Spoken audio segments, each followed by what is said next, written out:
ආයුවන් අද බොහොම ලස්සන සුන්දර වැදගත් දෙයක් කියන්නේ හදන්නේ මේ වැදගත් දෙය කියලා කියන්නේ මේ අපේම රටේ අපේ සංස්කෘතියේ එක්තරා සුවිශේෂී අංගයක් විදිහට අතීතයේ ඉඳන්ම රැකිලා තිබුණු අපේ නැටුම් කලාව. දැන් ඉතින් මොන මේ කම්මැලි වීඩියෝවක්ද YouTube එකේ දාලා තියෙන්නේ ශ්‍රීනිමල් මහත්තයා කියලා. කම්මැලි ගන්න නෙවෙයි ආරවානකෝ. මේක තමයි අරුම පුදුම නැටුම් කලාවේ අගාධයට වැටුණු අවස්ථාවක් පෙන්වන කතන්දරයක්. මේ කතන්දරයට ඇතුළත් වෙන්නේ අපේ රටේ ඒ කාලේ මේ විශේෂයෙන්ම ලාබාල තරුණියෝ කියලා කිව්වම අපි සාමාන්‍යයෙන් සලකන්නේ අවිවාහක නැත්නම් විවාහ වෙන්න ආසන්නව ඉන්න අවිවාහක හැඩ වැඩ එහෙම නැත්නම් හැඩ නැති වෙන්නත් පුළුවන් තරුණියෝ වැටිච්ච අමාරුව ඒ කාලේ. මම ඒ කාලේ කියලා කිව්වේ ඒකයි. මේ ඒ කාලේ ඔබට අපට මතක ඇති දැන් අපි කවුරුත් ගම්වල හැදුනේ. එතනින් පටන් ගන්න ඕන. කවුරුත් ඔය මහා මන්දිරවල තට්ටු 2 3 4 5 මන්දිරවල ඉපදිච්ච අය නම් මම හිතන්නේ අපේ යුගයේ දැන් ඉන්නවා කියලා. අතීතයේ පුංචි කාලේ අපි කවුරුත් හිටියේ ගම්වල. ගම්වල ඉන්නකොට ගම්වල හැම වෙලේම තියෙනවා නාන තොටුපළක්. කුමුක් ගහක් එහෙම තියෙන නාන තොටුපළ. මේ නාන තොටුපළේ තමයි නාන්නේ. එතකොට මේ නාන තන එහෙම නැත්නම් දර කඩන්න යන කැලෑ රොදේ අමුතු යකෙක් ඉන්නවා. ඒ අමුතු යකා තමයි තරුණියෝ දෙසම බලාගෙන මග බලාගෙන තරුණියන්ව දැහ ගන්න බලාගෙන ඉන්න කළු කුමාරයා කියන යකා. කටින් දර දෙකක් මෙහෙම ඇවිල්ලා තියෙනවා. බෙල්ලේ තියෙනවා පබළු මාලයක්. ඔළුවට රන් මුටුන්නක් දාලා තියෙනවා. ඒ වගේම නියපොතු තියෙනවා. ඒ වගේම ඊටාත්ම රතු පාට ඇස් දෙකක් තියෙනවා. මේ කළු කුමාරයා නැත්තම් කළු යක්ෂයා තමයි මේ අහිංසක කෙල්ලන්ව අල්ලගන්නේ, තරුණියන්ව අල්ලගන්නේ. අල්ලගත්තට පස්සේ මෙයාට දෙක වැහෙනවා. මෙයාට වැහුණාම දැන් ඇඟ ඇතුලේ ඉන්නේ කළු කුමාරයා. කළු කුමාරයා කරන දැඟලිලි කරන විකාර හින්දා අවසානයේදී කාමරයකට දාලා වහලා දානවා නැත්නම් අතපය ගැට ගහලා දානවා.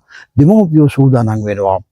ප්‍රදේශයේ ඉන්න යකදුරාව ගෙන්නලා තොවිලයක් නටලා කළු කුමාරයව මේ තරුණියගේ ඇඟෙන් යවන. අපිට මතකයි මට මතකයි මම පුංචි කාලේ ඒ වගේ තොইল වුණාම දැන් අපේ ගම්වල එහෙම තොইল ඇති වුණා. ඒ තොইলයක් ඇති වුණාම අපි යනවා. ඉතින් අපි තමයි ආවතේවකාරව වඩපත් වෙන්නේ. ඉතින් කොච්චර හොඳ තොইলයක් වුණාද කිව්වොත් එම එක සැරයක් මට මතකයි මිනියක් වැළලූ තැන දැපලා ඒ කියන්නේ උඩු පැල්ලෙන් අතර ඉඳගෙන යකදුරා රෑ 12ට මතුරනවා. මේ නූලක් මතුරනවා.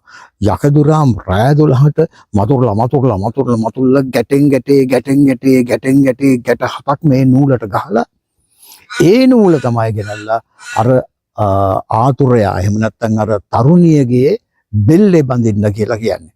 ඒ බෙල්ල බැඳ ගමන් කළු යකා යන්නම ඕන. කලින්ම කියනවා ඒ කාමරයේදී දෙමව්පියන්ට ඇහෙන්න කියනවා මම මැතුරුවොත් මෙයාට ඉන්න බෑ මේ ඇඟ ඇතුලේ. මේ ආතුරයාගේ මේ අහිංසක දරුවාගේ ඇඟ ඇතුලේ ඉන්න කළු කුමාරයා කළු යක්ෂයා මම ජප කරලා ගෙන දෙන නූල බෙල්ල වටේ ගැට ගහනකොටම යන්න ඕන. එහෙම නැත්නම් මම මේ යකදුරුකම ආයි කරන්නේ මේමයි අපේ පරම්පරාවේ මේකෙන්නේ ලොකු කයිවාරුවක් ගන්නවා. ඔක්කොම ටික අර තරුණියත් අහගෙන ඉන්නේ. යාට ඇහෙනවද නැද්ද කියන එක දන්නේ නැහැ. නමුත් එයා අහගෙන ඉන්නේ. එයා අහගෙන ඉඳලා දැන් ගිහිල්ලා අර මිනි වලේ දපන්න පටන් ගත්තා. මිනි වලේ උඩු පෙල්ලෙන් අතර දැන් මතුරුනවා දුම්මල ගහන්න වෙනම ගෝලයක් හිටියා. අපි කොල්ලෝ ටික තමයි අපි කොල්ලෝ ටික කියන්නේ අවුරුදු සාමාන්‍ය 15 17 18 වගේ කාලේ අපි කොල්ලෝ 4-5 දෙනෙක් 5-6 දෙනෙක් හිටියා. අපි තමයි මේ දැන් තනියට රකින්න ඉන්නේ. දැන් අපි මෙහෙම ඉන්නකොට දැන් මතුරුලා අන්තිමට ඔය නූල දුන්නා අපේ අතට. අපි තමයි අරගෙන දැන් ආපහු සොහොනේ ඉඳන් ගෙදරට යන්න ඕන.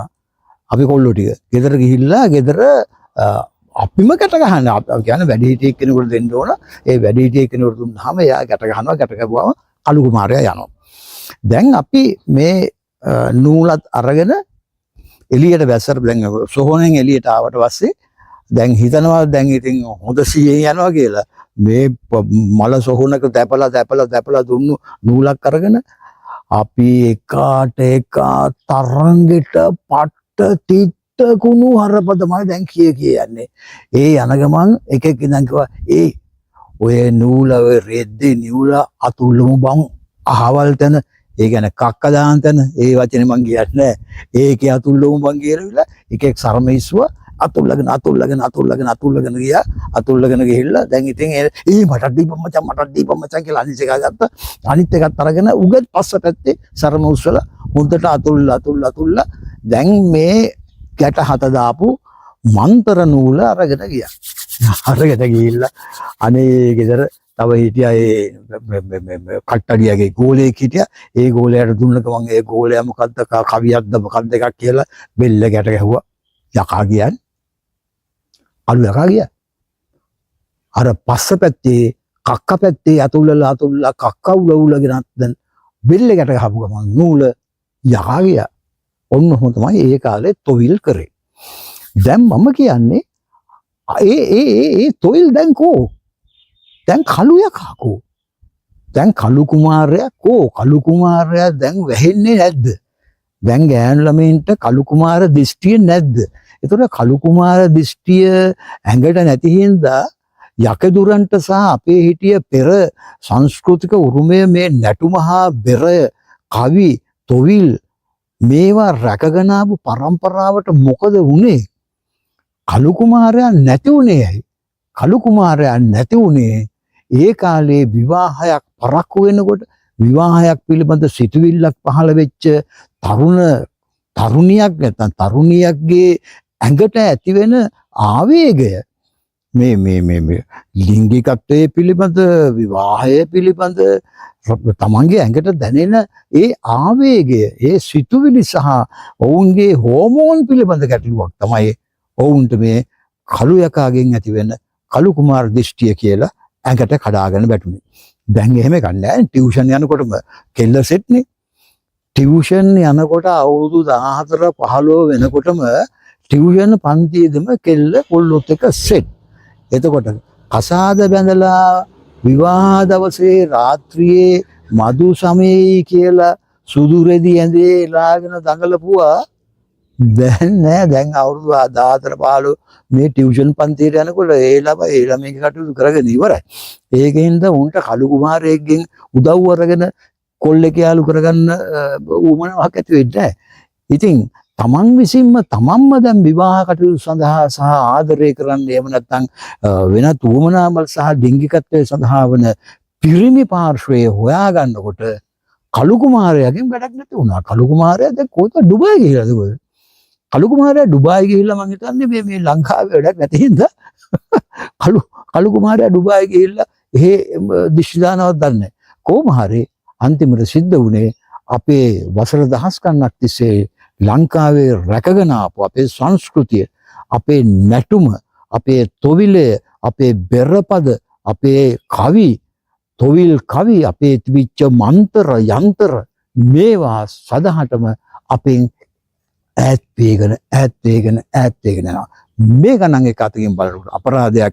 ඒකින්ද ඉඳලා හිටලවත් අනේ ගෑනු ළමයිනේ පුළුවන්කමක් තියෙනවා නම් කළු යකාව ඇඟට වස්ස ගන්න. ඇඟට කළු කුමාර දිෂ්ටිය ඇතුල් කරගෙන Tamanට ආදරවන්තයෙක් නෑ ප්‍රේමවන්තයෙක් නෑ කියන සිතුවිල්ලෙන් කම්පා වෙලා කළු කුමාරයාට එන්න කියලා ඇඟට අනේ අර අහිංසක තොවිල්කාරයන්ට පොඩි ජොබ් එකක් දෙන්න අප්පා. එහෙමනේ ඉන්න ඕන. ගිහිල්ලා